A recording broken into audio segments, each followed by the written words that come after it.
آج ہم کچھ وقت اکٹھے خدا کے کلام کا مطالعہ واضح عنوان وہ تحفہ جو خدا کو پسند ہے سے کرنے میں گزارتے ہیں۔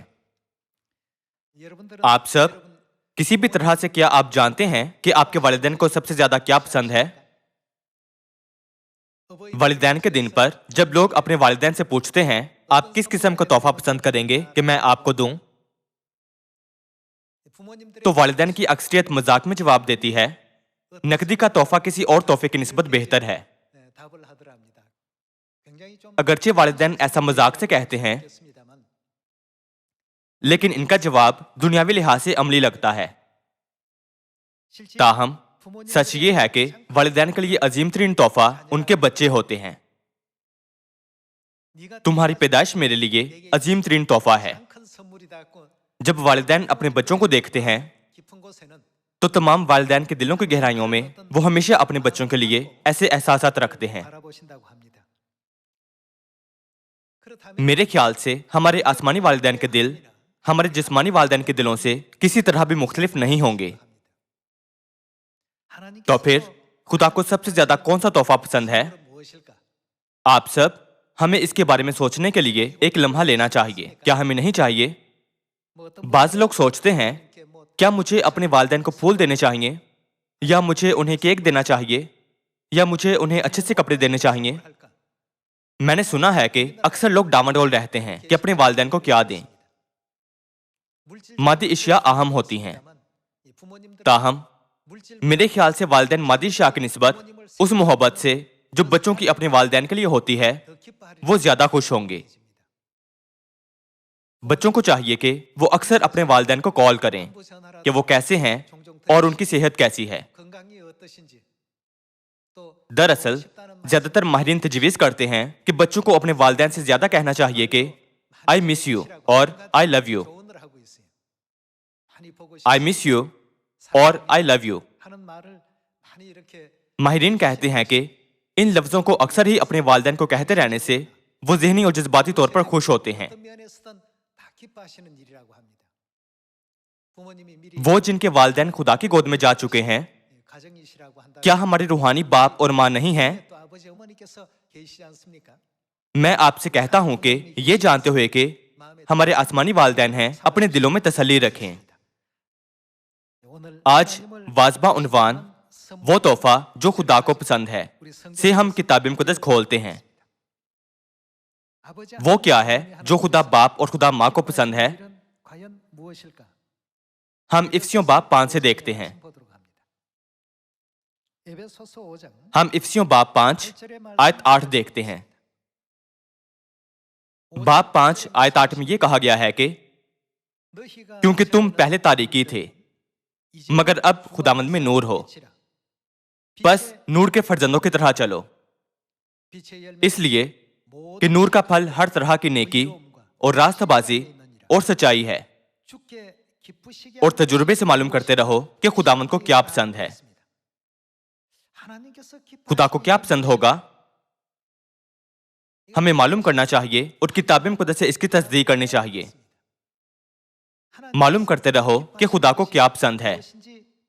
کیا اس کا مطلب یہ نہیں کہ ہمیں سمجھنے کی کوشش کرنی چاہیے کہ وہ کیا ہے؟ تو پھر خدا کو پسند آنے لائق ہم فرزندوں کے پاس کیا ہونا چاہیے؟ کتاب مقدس سے عبرانیوں باب 11 میں جو مرقوم ہے اس سے خدا کے سچے دل کو دیکھتے ہیں۔ ہم عبرانیوں باب 11 آیت 6 کھولتے ہیں۔ جب ہم عبرانیوں باب 11 آیت 6 دیکھیں تو یہ کہا گیا ہے کہ اور بغیر ایمان کے اس کو پسند آنا یہ کیا ہے؟ ناممکن ہے۔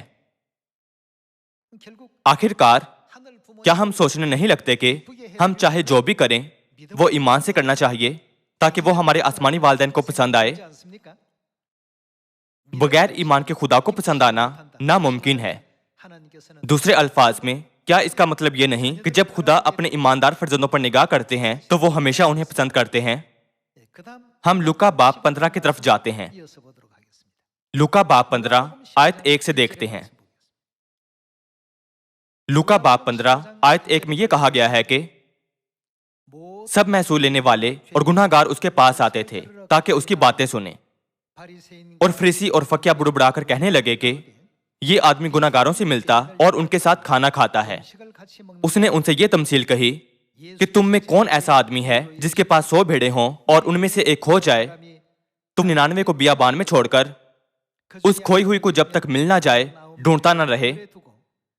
फिर जब मिल जाती है तो वो खुश होकर उसे कंधे पर उठा लेता है और घर पहुंचकर दोस्तों और पड़ोसियों को बुलाता और कहता है, मेरे साथ खुशी करो क्योंकि मेरी खोई हुई भेड़ मिल गई।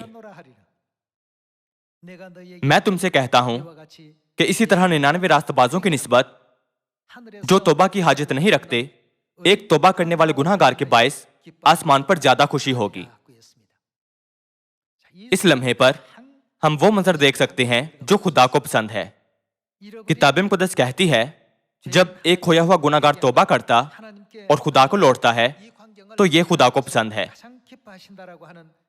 इस तमसील में यीशु एक चरवाहे के दिल की खुशी का मुआजना जो अपनी खोई भेड़ ढूंढ लेता है उस खुशी से करते हैं जो खुदा को एक गुनाहगार के मिल जाने से होती है। हम आयत 8 से देखते हैं, या कौन ऐसी औरत है जिसके पास 10 दिरहम हो और एक खो जाए तो वो चिराग जलाकर घर में झाड़ू ना दे और जब तक मिल ना जाए कोशिश से ढूंढती ना रहे, और जब मिल जाए तो अपने दोस्तों और पड़ोसियों को बुलाकर ना कहे कि मेरे साथ खुशी करो क्योंकि मेरा खोया हुआ दिरहम मिल गया। मैं तुमसे कहता हूं कि इसी तरह एक तौबा करने वाले गुनाहगार के बायस खुदा के फरिश्तों के सामने खुशी होती है। जैसा कि यहां लिखा है, उन 99 रास्तबाजों की निस्बत जो तौबा की हाजत नहीं रखते, एक तौबा करने वाले गुनाहगार के बायस आसमान पर ज्यादा खुशी होगी। खुदा हमारी तौबा से ज्यादा खुश होंगे। लूका की किताब में लिखे कलाम से, इफिसियों की किताब में लिखे कलाम से और इब्रानियों बाब 11 में लिखे कलाम से वो क्या है जो खुदा को पसंद है। हमें सोचना चाहिए कि किस किस्म के तोहफे हम खुदा को पेश कर सकते हैं ताकि उन्हें पसंद आए। क्या हमें नहीं सोचना चाहिए? मैं आपको कुछ इशारे देता हूं। हम इमसाल बाब 11 खोलते हैं।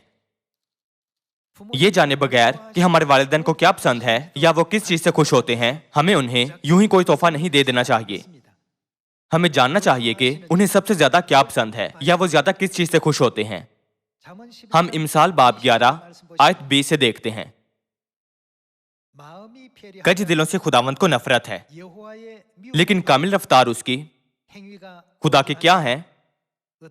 खुशनुदी हैं।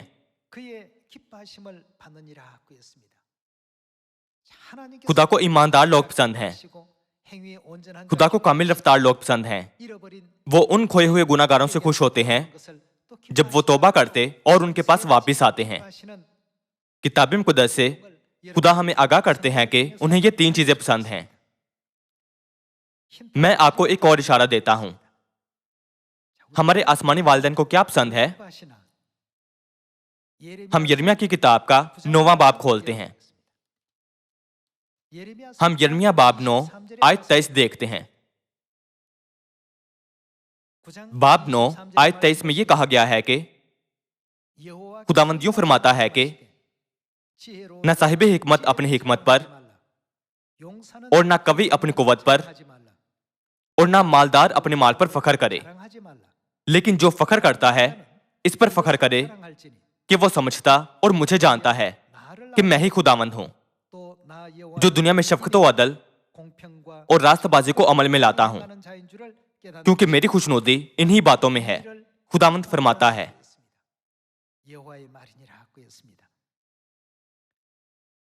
खुदा कहते हैं, मालदार अपने माल पर फखर ना करे या साहिब हिकमत अपनी हिकमत पर फखर ना करे या कवि अपनी कुव्वत पर फखर ना करे, लेकिन जो फखर करता है उस पर फखर करे कि वो समझता और मुझे यानी खुदा को जानता है, और ये कि खुदा दुनिया में शफकत व अदल और रास्तबाजी को अमल में लाते हैं।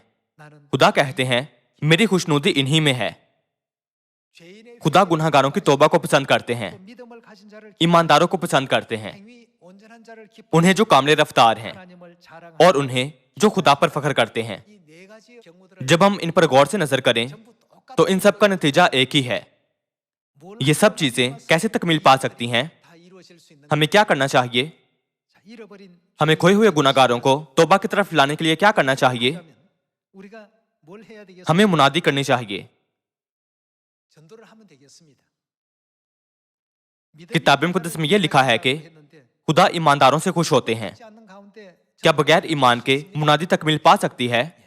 جب ہم سامریہ اور زمین کے انتہا تک سب قوموں کو خوشخبری کی منادی کرتے ہیں تو ہم خوشخبری کے کام کو پورا کر سکتے ہیں۔ اس کے علاوہ کتاب مقدس کہتی ہے کامل رفتار خدا کی خوشنودی ہیں۔ خوشخبری کی منادی کے ہر عمل کے بارے میں سوچیں۔ کیا ہم بے فضل کاموں سے خوشخبری کی منادی کر سکتے ہیں؟ خوشخبری کی منادی کرنے والے سب لوگوں کو چاہیے کہ وہ دوسروں کے لیے اپنے کاموں اور باتوں سے نمونہ قائم کریں۔ چونکہ ہمارے کاموں اور باتوں کا براہ راست خدا کے جلال کو چمکانے سے تعلق ہے تو ہمیں بلا ساختہ اپنے کاموں اور باتوں میں کامل رفتار بننا ہے۔ کتاب مقدس یہ بھی کہتی ہے کہ خدا ان سے خوش ہوتے ہیں جو خدا پر فخر کرتے ہیں۔ پھر کہیں تو منادی کرنا خدا پر فخر کرنے کا طریقہ ہے۔ ان چار معاملوں پر غور کرتے ہوئے ہم سمجھ سکتے ہیں کہ خدا کو سب سے زیادہ کیا پسند ہے۔ وہ کون سا تحفہ ہے جو ہم خدا کو سب سے زیادہ خوش کرنے کے لیے دے سکتے ہیں؟ یہ جا کر سب لوگوں کو اور دنیا کی سب قوموں کو خوشخبری کی منادی کرنا ہے۔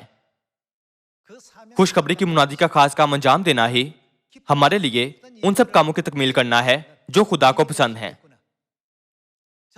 اپنے کھوئے بھائیوں اور بہنوں کو ڈھونڈنا اور منادی سے گناہگاروں کی توبہ کو رہنمائی کرنا ہی خدا کو سب سے زیادہ پسند ہے۔ اس وجہ سے جب خدا اس زمین پر 2000 سال پہلے جسم میں آئے تھے تو انہوں نے آسمان پر جاتے ہوئے یہ پیغام دیا کہ تمہیں خدا کو خوش کرنے والا ہونا چاہیے۔ اس کی وجہ یہ ہے کہ ہم وہ روحیں ہیں جنہوں نے آسمان میں گناہ کیا اور زمین پر پھینک دیے گئے۔ ہمارا مقدر ابدی موت تھی۔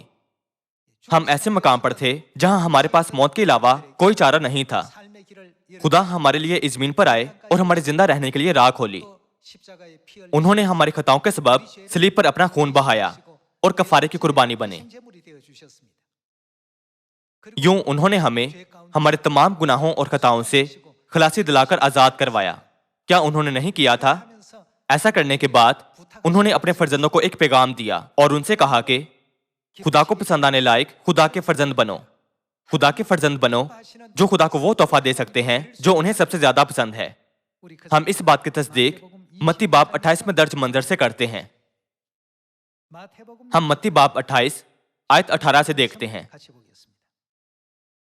متی باب 28 آیت 18 میں یہ کہا گیا ہے کہ یسوع نے پاس آ کر ان سے باتیں کی اور کہا کہ آسمان اور زمین کا کل اختیار مجھے دیا گیا ہے۔ بس تم جا کر سب قوموں کو شاگرد بناؤ اور ان کو باپ اور بیٹے اور روح القدس کے نام سے بپتسمہ دو اور ان کو یہ تعلیم دو کہ ان سب باتوں پر عمل کریں جن کا میں نے تم کو حکم دیا، اور دیکھو میں دنیا کے آخر تک ہمیشہ تمہارے ساتھ ہوں۔ یہ آخری حکم ہے جو یسوع نے متی کی انجیل میں دیا تھا۔ انہوں نے کہا قوموں میں جا کر سب کو شاگرد بناؤ اور انہیں تعلیم دو کہ اس سب پر عمل کریں جس کا میں نے تمہیں حکم دیا ہے۔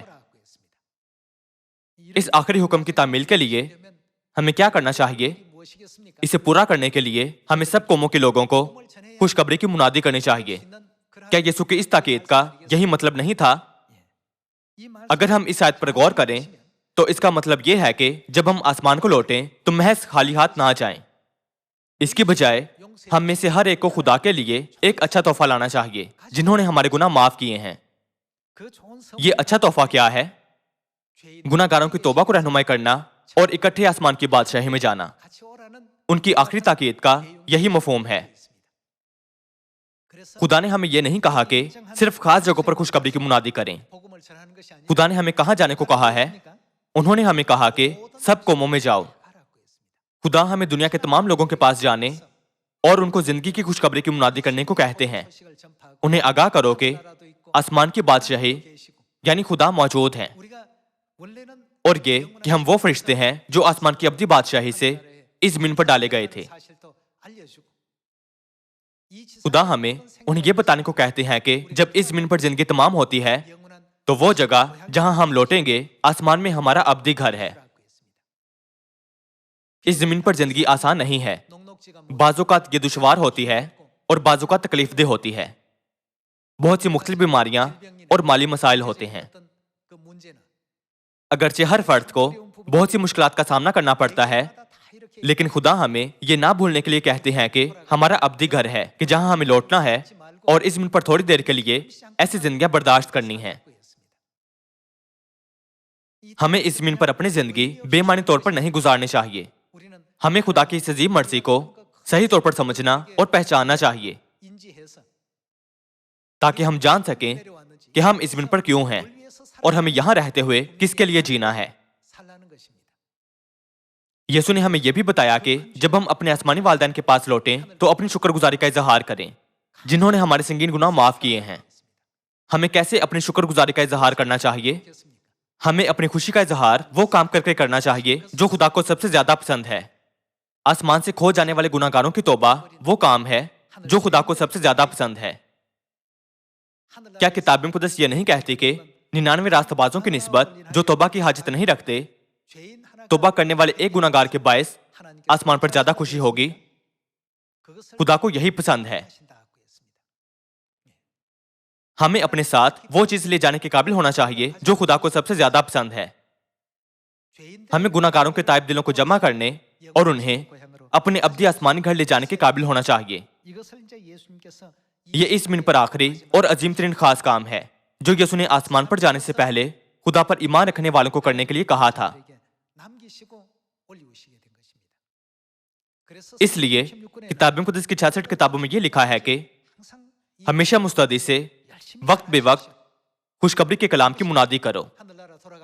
जब आप आसमान की बादशाही में वापस जाएंगे तो इससे खुदा को अजीम तोहफा देने का नतीजा निकलेगा। क्या इन बातों का यही मतलब नहीं है? हम दूसरा तिमुथियुस बाब 4 खोलते हैं।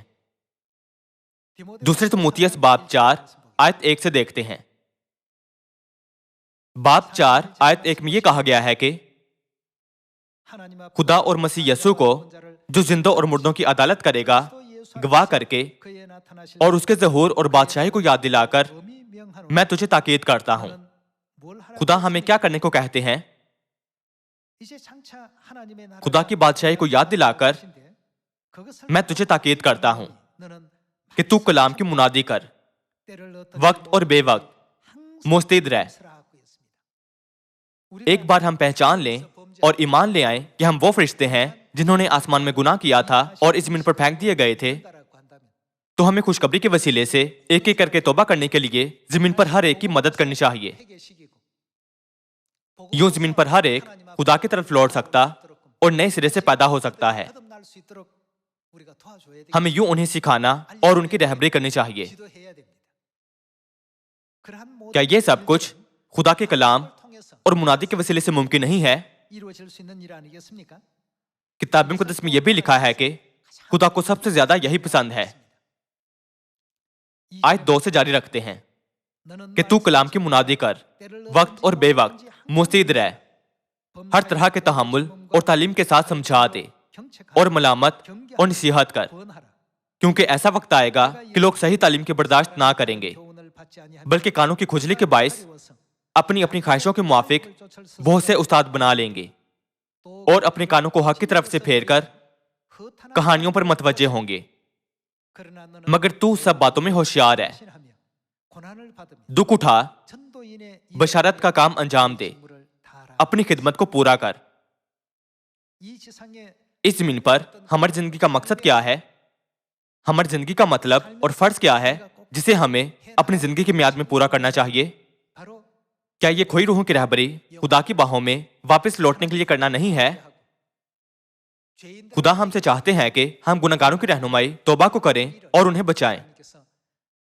जब हम लूका की किताब बाब 15, इब्रानियों बाब 11, इमसाल बाब 11 और यिर्मयाह बाब 9 देखें जो हमने पेशतर पढ़ी हैं, तो हर चीज का मरकज खुशखबरी की मुनादी करने का काम है। आप सब जो तोहफा आपके वालिदैन के लिए बेमानी हो वो तोहफा नहीं गर्दाना जा सकता। क्या हमें हिकमत اور عام فہم رکھنے کے قابل نہیں ہونا چاہیے کہ کم از کم اس بارے میں سوچیں کہ ہمارے والدین کو کیا پسند ہے جب ہم ان کے تحفے کی تیاری کر رہے ہوں۔ خدا واضح طور پر ہمیں کتاب مقدس سے ہر اس چیز کے بارے میں بتاتے ہیں جو انہیں سب سے زیادہ پسند ہے۔ ہمیں اس معاملے سے چشم پوشی نہیں کرنی چاہیے، اس کے بجائے ہم سامریہ اور زمین کے انتہا تک خوشخبری کی منادی کرنے کی ہر ممکن کوشش کریں۔ پہلے تimotheus باب 2 کی طرف جاتے ہیں۔ پہلے تimotheus باب 2 آیت 4 دیکھتے ہیں۔ باب 2 آیت 4 میں کہا گیا ہے کہ وہ چاہتا ہے کہ سب آدمی، خدا کیا چاہتے ہیں؟ وہ سب آدمیوں کی نجات چاہتے ہیں۔ خدا چاہتا ہے کہ سب آدمی نجات پائیں، کوئی ایک بھی چھوٹے بغیر۔ اور خدا ہم سے اور کیا چاہتے ہیں کہ ہم کریں؟ سچائی کی پہچان تک پہنچیں۔ اگر خدا کو یہی پسند ہے تو ہم مستعدی سے کتاب مقدس کے کلام کا مطالعہ یہ سوچتے ہوئے کریں کہ میں کیسے ایک اور روح کو بچاؤں۔ ہم اپنے کردار کا جائزہ لینے اور اپنے آپ پر غور کرنے کی ہر ممکن کوشش کریں۔ کتاب مقدس میں خدا کہتے ہیں میں چاہتا ہوں کہ سب آدمی نجات پائیں اور سچائی کی پہچان کو پہنچیں۔ اگر انہیں کوئی نہ سکھائے تو پھر وہ کیسے ہمیں خدا کی بخشی سچائی کے وسیلے نجات میں آ سکتے ہیں؟ کسی کو انہیں سچائی سکھانی ہے، کسی کو انہیں یہ پہنچانی چاہیے۔ یہی وجہ ہے کہ خدا اناجیل میں اس بات پر زور دیتے ہیں کہ وہ 99 راست بازوں کی نسبت اس زمین پر توبہ کرنے والے اور خدا کی طرف لوٹنے والے ایک گنہگار سے زیادہ خوش ہوتے ہیں۔ ہم متی باب 24 سے جاری رکھتے ہیں۔ کیا اس خوشخبری کی منادی طویل عرصے تک جاری رہے گی اور اس کا کوئی خاتمہ نہیں ہوگا؟ نہیں، بالکل نہیں۔ خدا کا حیرت انگیز کام اس وقت ظاہر ہوگا جب یہ خوشخبری دنیا کے تمام قوموں پر آشکارا ہو جائے گی۔ متی باب 24 آیت 13 سے دیکھتے ہیں۔ باب 24 آیت 13 میں یہ کہا گیا ہے کہ مگر جو آخر تک برداشت کرے گا وہ نجات پائے گا۔ اور بادشاہی کی اس خوشخبری کی منادی تمام دنیا میں ہوگی تاکہ سب قوموں کے لیے گواہی ہو، تب خاتمہ ہوگا۔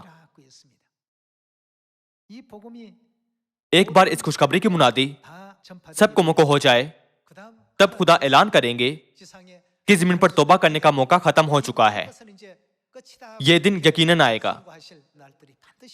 یہ دیکھنے کے لیے کہ اس دن کیا وقوع میں آئے گا، ہم پہلا تسالونیکیوں باب 4 کھولتے ہیں۔ پہلے تسالونیکیوں باب 4 آیت 14 سے دیکھتے ہیں۔ باب 4 آیت 14 میں یہ کہا گیا ہے کہ کیونکہ جب ہمیں یہ یقین ہے کہ یسوع مر گیا اور جی اٹھا تو اسی طرح خدا ان کو بھی جو سو گئے ہیں یسوع کے وسیلے سے اسی کے ساتھ لے آئے گا۔ چنانچہ ہم تم سے خداوند کے کلام کے مطابق کہتے ہیں کہ ہم جو زندہ ہیں اور خداوند کے آنے تک باقی رہیں گے سوئے ہوں سے ہرگز آگے نہ بڑھیں گے، کیونکہ خداوند خود آسمان سے للکار اور مقرب فرشتہ کی آواز اور خدا کے نرسنگے کے ساتھ اتر آئے گا۔ جلد ساری دنیا میں خوشخبری کی منادی ہو جائے گی اور وہ تمام زمانے جن کی خدا نے نبوت کی تھی ان کا خاتمہ ہو جائے گا۔ اس وقت خداوند آسمان سے للکار اور مقرب فرشتہ کی آواز اور خدا کے نرسنگے کے ساتھ اتر آئے گا، اور پہلے تو وہ جو مسیح میں موئے جی اٹھیں گے،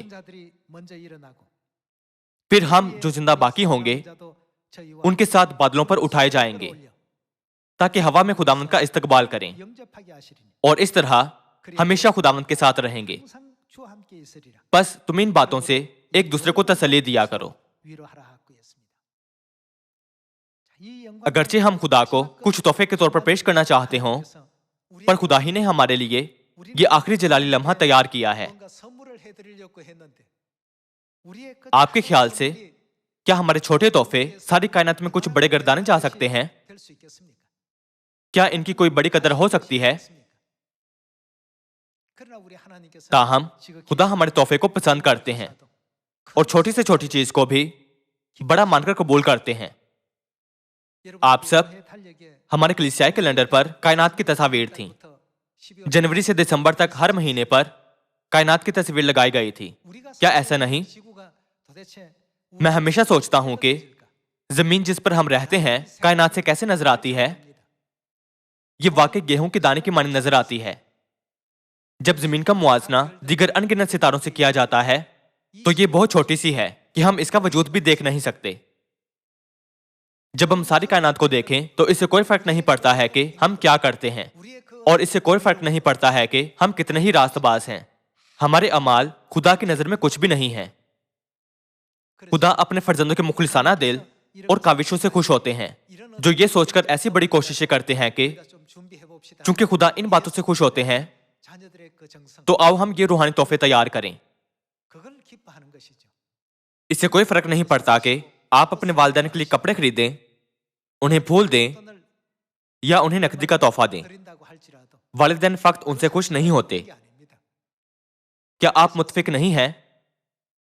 क्या वो इन तोहफे को तैयार करने के लिए आपके शुक्रगुजार और मुखलिस दिल से खुश नहीं होते हैं? हमारे खुदा के मामले में भी ऐसा ही है। खुदा सारी कायनात पर हुक्मरानी करते हैं और जमीन को डोल में एक बूंद और तराजू पर गर्द की मान गर्दानते हैं। यहां तक कि अगर हम इस जमीन पर सब कुछ खुदा को दे दें तो उनकी खुदा के लिए क्या वक़्त होगी। खुदा ने इस जमीन को पैदा किया और कायनात में लाखों सितारे मौजूद हैं। तो फिर इस जमीन पर मुमकिना तौर पर खुदा को क्या पसंद है? आज इस वाज और रुल कुद्स से तहरीक पाने वाले लोगों के जरिए लिखी गई किताब मुक़द्दस से हम ये बातें समझ पाए हैं कि बाप को ये पसंद है, आसमानी माँ को ये पसंद है। खुदा सबसे ज्यादा तब खुश होते हैं जब हम मुस्तैदी से खुशखबरी के लिए काम करते हैं ताकि गुनाहगारों को तौबा और निजात की तरफ ले जाएं। जैसा कि हम ये जानते हैं तो हम आसमान पर जाने से पहले खुदा को खुश करने वालों के तौर पर इस तोहफे को तैयार करें। जब हम हर रूह को खुदा के कलाम की गवाही दें तो उन्हें मुर्दों में से वापस लाएं और उन्हें बचाएं। आसमान में 99 रास्तबाजों की निस्बत एक तौबा करने वाली रूह के बायस बड़ी खुशी के साथ हर रोज याफत होगी। क्या हम सबको ये बात ज़हन में रखते हुए आसमान पर नहीं जाना चाहिए? एक बार हम इस जमीन पर पैदा हुए हैं, फिर यकीनन वो वक्त आएगा जब हम आसमान की बादशाही को लौटेंगे। ताहम हम खाली हाथ आसमान पर वापस ना जाएं। मुझे उम्मीद है कि हम दिलकश तोहफे बाजुओं में समेटे जो खुदा को पसंद हैं आसमान पर जाने के काबिल होंगे। दानियल बाब 12 आयत 1 से देखते हैं। बाब 12 आयत 1 में यह कहा गया है कि और उस वक्त मिकाएल मुकर्रब फरिश्ता जो तेरी कौम के फर्जंदों की हिमायत के लिए खड़ा है उठेगा और वो ऐसी तकलीफ का वक्त होगा कि इब्तदाई अक़वाम से उस वक्त तक कभी ना हुआ होगा। और उस वक्त तेरे लोगों में से हर एक जिसका नाम किताब में लिखा होगा रिहाई पाएगा और जो खाक में सो रहे हैं उनमें से बहुत तेरे जाग उठेंगे, बाज हयाते अब्दी के लिए और बाज रुसवाई और जिलते अब्दी के लिए। और अहले दानिश नूरे फलक की मान चमकेंगे और जिनकी कोशिश से बहुत तेरे सादिक हो गए सितारों की मानिंद अब्दुल अबा तक रोशन होंगे। वो जिनकी कोशिश से बहुत तेरे सादिक हो गए, दूसरे अल्फाज में जो बहुतेरों की सच्चाई को रहनुमाई करते हैं, वो हैं जो बहुतेरों की तौबा को रहनुमाई करते हैं और वो जो बहुतेरों को खुदा की तरफ लाते हैं। आसमान में सितारों की मानिंद अब्दुल अबाद रोशन होंगे। बहुतेरों को सादिक बनाने के तोहफे के साथ हम मुस्तैदी से आसमान की बादशाही की जानिब दौड़ने की तैयारी करें और उस जलाली दिन की जानिब भी जब हम खुदा से मिलेंगे। इसी के साथ मैं इस वाज को खत्म करूंगा। आपका बहुत शुक्रिया।